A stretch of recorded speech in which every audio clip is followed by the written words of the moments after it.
Olá, olá, olá, senhoras e senhores, cafezeiros de plantão, sejam muito bem-vindos ao Console com Café. Eu sou Mariano Falcone e hoje estamos aqui para mais um vídeo de Watchmen, série da HBO, que essa semana chegou ao seu quinto episódio de 9, que teremos aí durante toda essa temporada, que aparentemente não vai ter continuação, mas enfim, episódio dessa semana épico, incrível, que aconteceram algumas coisas bem interessantes, outras interessantes, mas ao mesmo tempo meio tristes. Mas enfim, vamos cobrir tudo no vídeo de hoje. Lembrando que as nossas resenhas de Watchmen aqui são todas as segundas-feiras, no mais tardar na terça, se der algo muito errado. E todas elas têm spoilers do episódio. Então eu tô supondo que vocês vão vir aqui assistir depois que vocês assistirem ao episódio. Beleza? Então, sem muito mais delongas, partiu pro vídeo. No episódio dessa semana a gente se foca no Looking Glass, ou Wade Tillman, interpretado pelo Tim Blake Nelson, que, assim como suas pequenas aparições nos episódios anteriores, nesse episódio aqui em que ele tem as atenções mais focadas nele, ele mostra o quão bom ator ele é e o quão excelente ele tá no papel. E nesse episódio aqui, além de a gente se focar nele no presente, a gente entende um pouco do passado dele. A gente, logo de cara, a gente é transportado lá pra 1985, em Nova Jersey. É um pedacinho ali bem próximo de Manhattan. E você vê ali que ele era um jovem religioso, meio mormon assim. E que no meio daquele clima todo de Guerra Fria, de guerra atômica, que estava assombrando o mundo ali com aquelas tensões entre Estados Unidos e Rússia, o grupo dele ali, aparentemente de uma igreja, algo do tipo, eles resolvem ir pregar ali e tentar arrebanhar pessoas ali para salvação às vésperas de um muito provável incidente nuclear que ia rolar ali a qualquer momento. Então nesse ponto a gente vê de onde que vem a ligação dele com a coisa do espelho e aquilo tudo, porque quando o incidente acontece, não o nuclear que eles estavam esperando, mas o ataque do monstro gigante lá criado pelo Adrian Veidt, ele tá dentro de uma sala de espelhos, dentro daquele parque de diversões, que ele havia sido levado pra lá por uma garota, que dentro do grupo de bullies ali, a garota foi a única que até então havia tratado ele bem. Ela simula ali um interesse por ele ali, joga todo um charme e tal, quando no final ela só queria tirar com a cara dele, assim como o resto dos caras estavam fazendo. Ela faz ele tirar, ela consegue tirar toda a roupa dele e larga ele ali nu.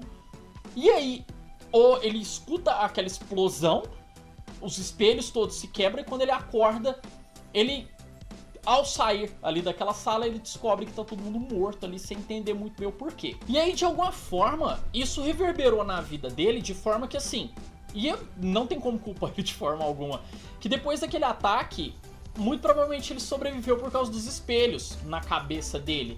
E aí, conforme o tempo foi passando e empresas foram trabalhando com isso, e eles foram procurando respostas, eles desenvolveram esse material que é a reflectatina, que é muito parecido com aquela coisa que aqueles malucos conspiracionistas dos Estados Unidos fazem, sabe? Tipo, colocar chapéu de papel alumínio na cabeça para não ter a mente lida por alienígenas ou algo do tipo.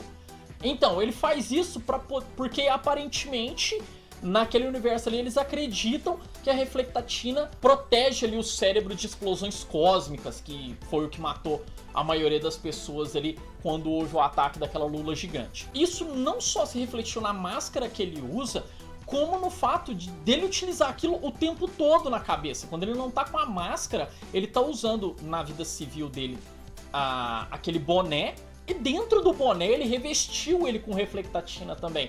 Então você vê que aquilo realmente destruiu a vida dele em muitos aspectos, porque ele vive traumatizado. Ele tem alarmes ali, tanto na casa dele quanto no bunker ali, para se proteger de um possível ataque cósmico que venha acontecer de novo. Ele tem toda aquela relação que a gente viu no episódio anterior, que ele fica estudando aquela coisa da chuva de lulas e tal. E também tem todo um grupo de apoio ali que aparentemente ele lidera para ajudar pessoas a enfrentarem os traumas, tanto de quem viveu aquilo ali, quanto de quem veio depois ali e acaba colhendo as consequências dessa tragédia que rolou ali em Nova York. Que a gente vê ali que tem um cara que ele só nasceu depois, mas como a mãe dele foi atingida, ele acredita que o trauma dela passou para ele pelo DNA de alguma forma. E também na relação dele com mulheres, que você vê que já era um cara todo acanhado, todo travado ali.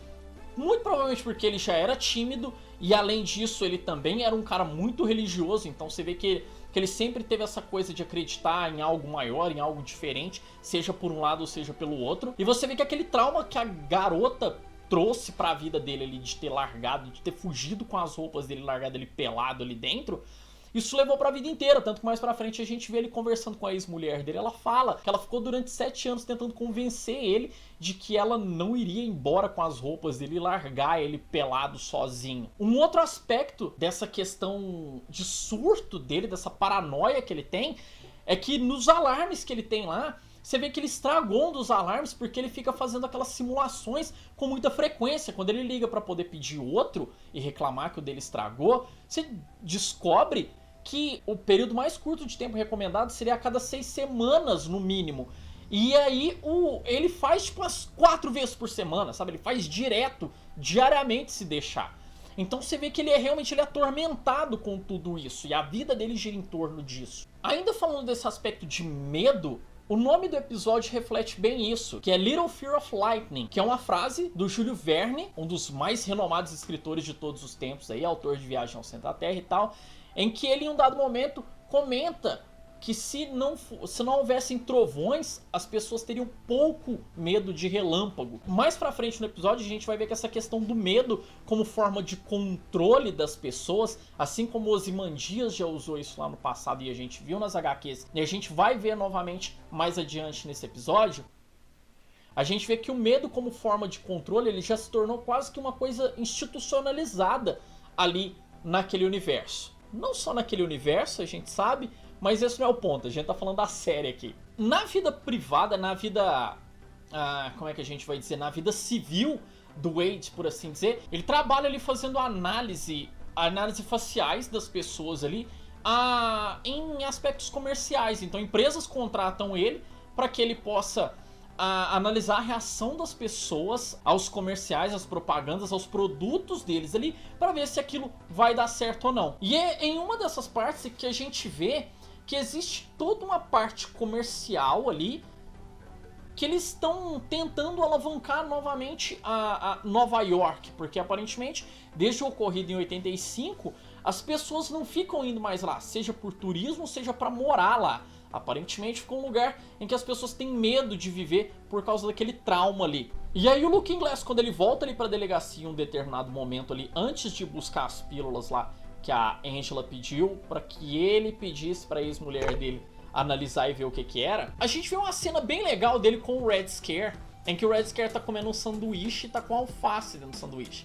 Aí ele pergunta se é alface daquele caminhão em que caiu alface no primeiro episódio do cara da 7ª Cavalaria ali, que matou o policial. Então assim, essa parte, ela pode parecer muito irrelevante, e ela acaba ficando, depois que o episódio ele fica um pouco explícito demais em certos aspectos, mas aí ele se justifica o porquê que ele estava sendo tão explícito, em algumas partes só. É que eles colocam esse diálogo entre o Wade e o Red Scare única e exclusivamente para fazer o público lembrar desse acontecimento, desse ocorrido, porque assim, apesar de serem poucos episódios, acontece tanta coisa que às vezes pode ser que quem não esteja mais ligado e quem não fique vendo isso o tempo todo, vídeos a respeito, quem só assiste a série na TV, às vezes acaba até esquecendo daquilo que aconteceu logo lá no começo do primeiro episódio. E quando eu digo que o episódio ele fica um pouco expositivo, é que, por exemplo, quando ele vai falar dos traumas dele lá, quando ele tá conversando com a ex-mulher dele e ela fala da questão do passado dele, do trauma dele com mulheres, eles têm que mostrar um flashback pra mostrar que era ele mesmo lá na sala de espelhos, lá no parque, como se ninguém já tivesse entendido isso. Entende? Então eu acho um pouco pobre quando eles pegam e tem uma linha de diálogo dos personagens falando algo, e aí eles têm que mostrar um flashback com aquilo acontecendo pra você ligar e falar assim, nossa, olha, ele que é o personagem lá. E aí ainda nessa parte dele falando com a ex-esposa, a gente descobre o que são as pílulas, que ele é aparentemente um medicamento que foi proibido, chamado Nostalgia. Ele parece ser manipulado ali, igual o remédio manipulado que a gente faz nas farmácias hoje em dia, que a gente faz não, né? Que a gente compra nas farmácias hoje em dia, que eles são feitos para um caso específico nosso. Esse Nostalgia parece ser o caso e são cápsulas com memórias, provavelmente usado para tratar pessoas com Alzheimer ali naquele universo de Watchmen. E por aparentemente induzir as pessoas à paranoia, esse medicamento foi proibido. E isso vai ser importante quando a gente for comentar o finalzinho do episódio. E aí depois disso a gente vê lá a cena do Wade no bar com a mulher meio que seduz ele ali. Aí ele vai atrás dela, vê que ela tá dentro do caminhão lá do assassinato policial. Ele vai atrás pra poder olhar. E aí é onde a cabeça, não só dele, mas a nossa também explode. Que a gente descobre que a igreja lá do vídeo da 7ª Cavalaria era uma igreja cenográfica. Que eles têm um prédio, um galpão gigante lá, onde eles montaram uma igreja cenográfica ali. Onde eles têm um portal, que eles chamam ali de janela teletransportadora e tal. A gente descobre também que o pessoal conseguiu interferir nas ondas de rádio do carro do Wade, que quando ele chama reforços da polícia, quem estava respondendo ele era o pessoal da própria 7ª Cavalaria, para poder induzir ele a ir ali naquele lugar. E aí eles comentam que aquela tecnologia de janela de teletransporte ali já estava sendo utilizada lá em 85, estavam fazendo testes com protótipos daquilo ali. Quando rolou o incidente em Nova York, a gente descobre que o senador Keene, que já era um cara meio suspeito, que ele faz parte, que ele é meio que o líder ali da 7ª Cavalaria, e que ele estava trabalhando junto com o xerife Judd para manter os dois grupos ali meio que controlados, para eles manterem essa ordem através do medo ali em Tulsa, com o xerife controlando ali as forças policiais e o senador Keene controlando a 7ª Cavalaria. E ele comenta com ele que ele pretende fazer mais ou menos o que aconteceu lá em 1985 em Tulsa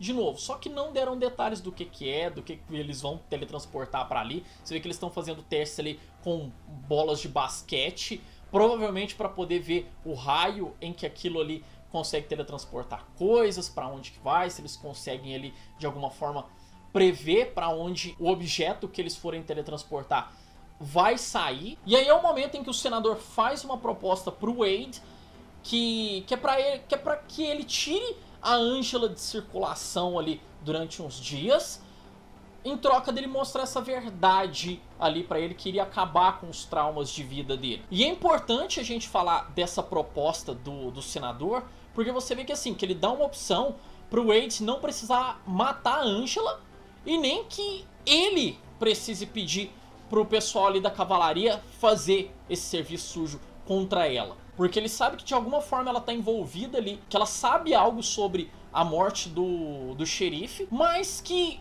se ela não pudesse atrapalhar os planos dele, seja lá quais forem ali, de trazer a ordem a partir do medo pra Tulsa, que pra ele não tinha problema, que era só tirar ela do caminho. E aí ele finalmente mostra a gravação que o Ozymandias gravou em 85, mas só enviou pro Robert Redford em 93, assim que ele foi eleito, porque ele já imaginava que dadas as consequências ali das ações dele, do que ele estava prestes a fazer, o mundo ele iria se moldar ali de uma forma em que o Robert Redford seria eleito ali nas eleições de 92, mas não nas eleições anteriores. Então, isso de novo, como o White ele é considerado o homem mais inteligente do mundo, você consegue engolir que ele conseguiu prever e manipular as coisas nessa escala, e que também todo o governo dos Estados Unidos ali, eles sabem que isso aconteceu, que foi um plano do White,